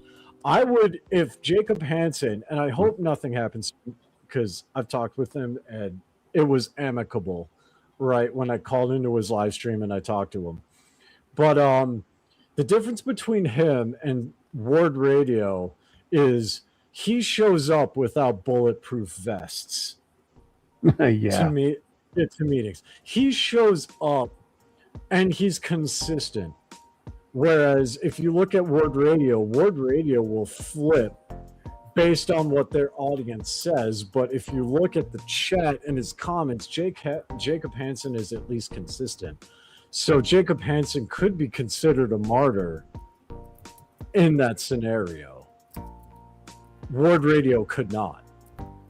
he's not persecuted in any way. He's not facing any consequences for his Yes, actions. Yes, he has. I've seen How? it His personally. personal business He's has suffered. received death threats. His wife has received Oh, death threats. His children has wow. received death threats. So That is is a Julie form of Hanks, persecution. and he's behind all of that. Well, and here's the thing too. But the point is, it goes both ways. It goes both ways. Right? Persecution is not limited to who we like. Persecution can happen to anybody. Who's playing music? That's a good question. I Nice was mix. wondering about that. It's a cool vibe. I like it. Yeah, no, I don't disagree. But yeah, Oh, persecution weird. goes both ways. So you're right in that what happened to Julie Hanks is wrong, but that doesn't mean that Jacob Hansen's children deserve death threats either. That doesn't mean I that have Jacob doubts. Hansen's. I have doubts about whether or not he and his family have received death threats. That's fine. I've seen it firsthand. That's fine. That's Um, great, Dave. I haven't, and I really think if anybody's writing them, it's Jacob. No, it's not. I can tell you that from firsthand experience. I See, this is really, a problem. This is a problem with Mormonism and ex-Mormonism, and I could say this because I've seen both sides. I've seen the Ward Radio side. I've literally seen someone on Ward Radio receive rape threats, and I've talked about this before, and she's not even on the Ward Radio show. She's just in the Discord. I've seen this. This is the problem, is that and this is where I respect Steve Pinecker and other groups who try and build bridges because I this type love of Steve behavior- Pinecker. because of regardless of which side you're on, whether you're Mormon or ex-Mormon, this type of persecution is unacceptable. I am very much against, as much as I troll, and I'm going to be the first one to say this, I troll, but as the first, but yeah, Alex agrees. This type of behavior is unacceptable on both sides. We cannot You're right, blast Dave. Jacob Hansen You're right. for going after Julie Hanks and everything that's happened to her, and then be like, "Oh yeah, well, whatever." When it's the Mormons that get it, it's wrong on both sides, and that's why I I would respect just Stephen. have to have it proven to me that it wasn't from Jacob or his cohorts. I don't put it past the ex-Mormon community, and that really saddens me to say that. I've never been Mormon. I have Yeah. no dog in this fight. Yeah, well, But I you see got it as a microcosm of the United States. Well, and But to it your disgusts point, me. You think that you're your above point- this man who spews hatred by telling him that you're going to kill him and his kids and rape his wife? but this What is kind but of this sick is son of a bitch does that? but that's the problem is Mormons experience too. This is the problem, and this is why it's difficult to reach Mormons and to connect with Mormons, because they do experience this too, and they double down, right? They double down. We've seen it throughout Mormon history. I understand you haven't been Mormon. Those of us who have been Mormon, there have been times, obviously, Joseph Smith and Brigham Young were cunts. We can agree to this, but we can also look and see that average Mormons living their life. You look at missionaries. One of them, in what I forget what country it was in. One missionary was attacked by a machete. Another one in Russia, who was John Dehlin, was attacked by Russian nationalists supporting Putin and was almost beaten to death. And he talked about Poor this. guys. Right. And this is the problem, is because Mormons experience this too. And that just reinforces them, and they double down and retract into their community. In my opinion, when it comes to martyrdom, what we should be doing is more of a Steve Pinecker approach and say, you know what, there are good Mormons out there who do suffer and who have unfortunately have been persecuted and died for their faith. And that is respectable, even though we don't agree with it, because that stepping stone alone will bridge the gap and will allow us to point out all of these bullshit things that happen to Mormons too, right? Alex, Mormons aren't created in a vacuum. Sorry, what's go a ahead. good word for bridge the gap? Unite? I don't know. I mean, if Jacob Hansen watches this, go ahead and clip this. I would love to talk to you again, because he answered my questions on the difference between, like, the reconciling Hinduism and the Book of Mormon. Cool dude, right? That response to me was amicable and respectful. I'm open to having conversations. That's great, but he has nothing amicable and respectable to say about my sex or my gender or, you know, so I mean, it's great when it's applicable to people I really like you, but it would never be applicable to me. Sure, but stepping stones. You would have talked to me 2 years ago in Word Radio. You would have hated my guts and think I was irredeemable. And yet it was talked about on this podcast.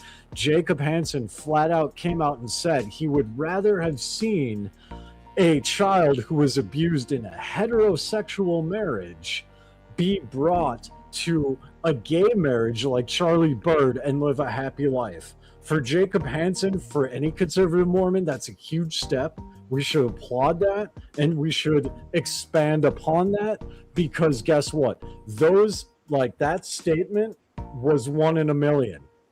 That statement I would have made 2 years ago would have been 1 in a million, but but guess what? That's what led me to where I am today, hanging out with you guys. But then he still held as that he doesn't think that Charlie and his husband should deprive baby of their mother. True, but again, So he's speaking out of both sides of his mouth there. Exactly.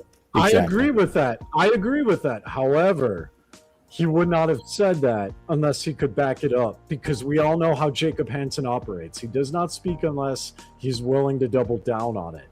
Yeah. Doesn't mean And that Jacob Hansen is one any example. good faith or factual evidence to use, Dave. But He here's just the thing, doubles and I down on speak- the and this ties slimmest in of with martyrdom. premises. Okay. And this ties in with martyrdom. Some of history's greatest martyrs are some of the worst people you could possibly imagine. Yeah. Oh, don't. Their stepping stones led to other stepping stones that led to a full 180 shift in their life that brought them to the people we revere today. It's painful Jacob- and it sucks. Jacob Hansen is no martyr. I'm not saying he's a martyr. What I'm saying is martyrs in history who are not Jacob Hansen were some of the worst people ever. Right. And in order, if we want to talk about martyrdom and what makes a martyrdom and the beautiful concepts and the respect and veneration we give martyrs, we have to acknowledge that, I hate this saying, but it's true. Every saint has a past and every sinner has a future, right? Talk to me 2 years ago, 5 years ago. You would have hated me with a passion. I love Well, that's Mormons what- because they're future ex-Mormons. Here I am today, and I'm just a person. I'm nobody special. But I'm Dave, helping Dave, ex-Mormons. with a Dave, podcast. There's Go a for it. reason that you don't write biographies of the saints or of martyrs. You write hagiographies. Hagiographies. Exactly. Hey, Laura. You write Clean it up hagiographies, a but little. in my opinion, that brutal past, that bloody, horrendous, atrocious past is valuable because it shows what they've overcome. It shows what they went through to get to where they are today. Okay, Randy, Hang on a talk, second. Randy. Hang Go, on. Hurry. Randy. Sorry. Hey, I'm sorry. I didn't mean to hijack. I'm so sorry. Go for it. Laura, my question to you is, we're going to take a granddaddy step backwards. If John Glenn is a martyr, why wouldn't Jacob Hansen be? Whether you are on one side or the other, aren't they kind of doing the same thing? Because the institution backs Jacob Hansen 100%, and the power and influence lies with the institution. There you go. Good answer. Here's what Jacob Yeah. needs to know. The Lord does not need your money.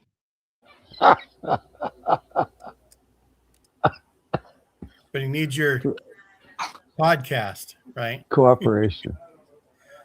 Randy, I respect what you're saying. I absolutely respect what you're saying. Well, I But- hate that I have to say it because, you know how I feel about Jacob Hansen. But I'm John saying that DeLynne's they- in the enemy's country, in the enemy's courts. no, John Everything is DeLynne stacked has a against huge- him. John DeLynne has a huge backing and a great number of supporters. Mm. It doesn't matter And the he's- size; they're doing the same. He has thing. to fund the legal fund as well as his usual donations for the programming. But And you he see- doesn't have a whole that's bunch of huntsmen irrelevant. opening up their pulling open their pockets for him. And those are interesting facts, but irrelevant to whether or not Jacob Hansen would be a martyr if John DeLynne would be. No, John if barely John wastes his DeLynne- time with Jacob Hansen. Okay, I'm saying that it's the same on both sides. John DeLynne can't be a martyr, and Jacob Hansen is, or vice versa. They're doing the same thing. there's- One of them gets Randy, killed there's the because of power it. structure. There's a grid of hierarchy. There's a grid of privilege that don't- Jacob Hansen No. can easily tap into that John has no access to. And that includes how does that- legalistic and jurisprudence. How does that affect whether they are or are not a martyr, despite the amount of backing they had or the huge corporations behind them? They When either the are institution is or they're not. 100% against you, I You're in a to martyr's Randy's position. To Randy's point, John DeLynne has a bigger following than Jacob Hansen. John DeLynne worked at Microsoft. John DeLynne makes $250,000 US a year. Jacob Hansen doesn't come anywhere near close to that, right? So From I, his media empire. but You the don't know what point- he comes from. You don't know what his returns are on his private returns. Really? Actually, we do, because we can see OSF's what's called a 10K report, and this is accounting. They have to actually give it. We can actually see that Jacob Hansen doesn't come anywhere close. For John private DeLynne has all- businesses, Yes, we can. It's so for John DeLynne, It's public. It's public. It's wait, public no, but information. Jacob Hansen has private endeavors outside of the Jacob Hansen thing. That's what I'm saying. You don't know what he brings in from that. He's not required to cares? disclose that. Who Well, I cares? think Seriously, that I has think nothing to do with martyrdom. well, here's what Yeah. here's what I'm hearing, and I have no real stake in, you like you, Randy. I think Jacob Hansen is a skin tag. He doesn't have any real value. At one point, he's going to say the wrong thing, or he's going to grow too large in the wrong direction. He's going to be cut off. Right. What I think we're all talking around is the fact that none of us have a good idea as to what a martyr actually is. We all have our own interpretations, our own understanding. We have our own cultural bias. We have our own preferences.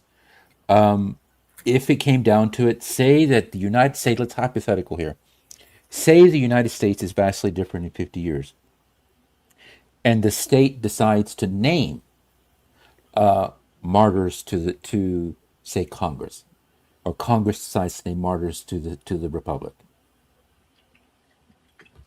And Jacob Hansen is on the list because of something that happens between now and when that list is eventually called, or that role is eventually written by Congress. I would prefer that he not, regardless of his achievements between now and then, or regardless of his reputation that he may or may not have between now and then. But that's me, and I know because of the few interactions I have had with him in person that I find him extremely dislikable. He speaks in terms of unfriendship. If you, I could describe that in great detail, but he's not a good person in my mind, my heart, my understanding. But if some future government, if I'm still alive, decides to name him as a martyr because of X, Y, and Z occurred, there's very little I can do, because whatever establishment is controlling the definition of martyr decides that he qualifies. And I think the same applies not only to individual groups or nations, groups of people, or ethnic groups who name their own martyrs. Even my own church has named martyrs, so I'm like, are you serious? Looking at this guy's history, both his hagiography and biography, or whichever. So it's like throwing darts at Jello. There's never any satisfying hits. There's never any satisfying answers to what a martyr is and what a martyr is not. Damn it. Alex's Now that's point- why I've not had fun playing darts. I thought you were throwing. I thought you were. Well, real quick, to Mixed Alex's up. point, we all do have our biases, and I tend to look at Jacob Hansen differently because of my bias and my past. And it's not just religious. I used to be a heroin addict. I broke into homes. I've committed crimes, right? And I look at my past. This and is I not a talk fast and honestly- testimony meeting, so you don't I have know, opportunity. but my overall point is, when it comes to martyrdom, to stay on topic, right? I think of myself, I think of other people, I look at the pattern of human history, right? And it's like, just in general, people have the ability to learn and grow. And it's not just Jacob Hansen, it's just people in general. So with martyrdom, it is very murky, like Alex said, throwing darts at Jello, because you Bowls of Jello, never yeah. bowls of Jello. Yeah, thank you. Because you never get a satisfying answer, because people will always look at something from your past and use it against you. Even though you've changed and moved forward, even though you may fall under the cultural definition or the government definition, right? But that also It's applies never to says- other. It also applies to honors. So let's hypothetical here again. Say the Yep. United States Congress develops a knighthood, Mhm. and Angie Is that really Davis. hypothetical at this point? Yes, it is. And Angie Davis is nominated by the sitting president for a knighthood. That's a hell of a hypothetical. Angie Davis. And of course, for whatever reason, the president of the United States, whoever it may be at the time, decides that this Angie Davis person qualifies for that honor. As she should be. Some would argue, but then there were people who would say, "Well, no, look at her past, not all of her achievements as an educator, but her past when she was very, very unpleasant to be around. And the same applies to martyrdom. Martyrdom is a kind of an honor, and we can argue left, right, and center of who is deserving and who isn't. You And know who a modern day martyr is Miss Rachel. who's that? I don't know who that is. She's a children's educator. She started some shit on YouTube. She got a bunch of endorsements and shit, and now she's going to detention centers trying to meet with kids. She's meeting with Palestinian kids. She has is it toy that lines. Oh, I know who you're talking about. multi-billionaire on YouTube? Who's constantly losing money. Yes. She's a multi-billionaire. She's not losing. She's fine. She's not No, fine. she's not fine. She's constantly losing money, and she's not a multi-billionaire. Let me look this up because I could Okay. swear. I think we need to wrap this up. All right. I think that's a great idea. But it's It's Okay, Songs so in I the was chat. wrong. Her net worth is approximately $50 million US. I told She's fine. you. Okay, she's fine. She's $50 million US. She's That's all losing. more than She's all of us. draining every minute. Okay. That's not okay. what Well, that's not what Google says. Guys, That's not what This Tim, is- Tim, this is Okay, good to Pat, know. Okay. it's past Tim's Yeah. bedtime. Awesome. Time out. Is Time Songs out. in the chat? Yeah, If she Songs is. is in the chat, Songs, you better come on the after show. Tim, did you have something you want to Time say? out. Because Time out. Time out. Let's end this on a positive note. Well, yeah, it's a good idea. Before we do, I want to know if any of you on the panel here or any of our chat folks have any projects going. So special because channels. Randy actually tagged me and wanted me to talk about this, it's in a private chat.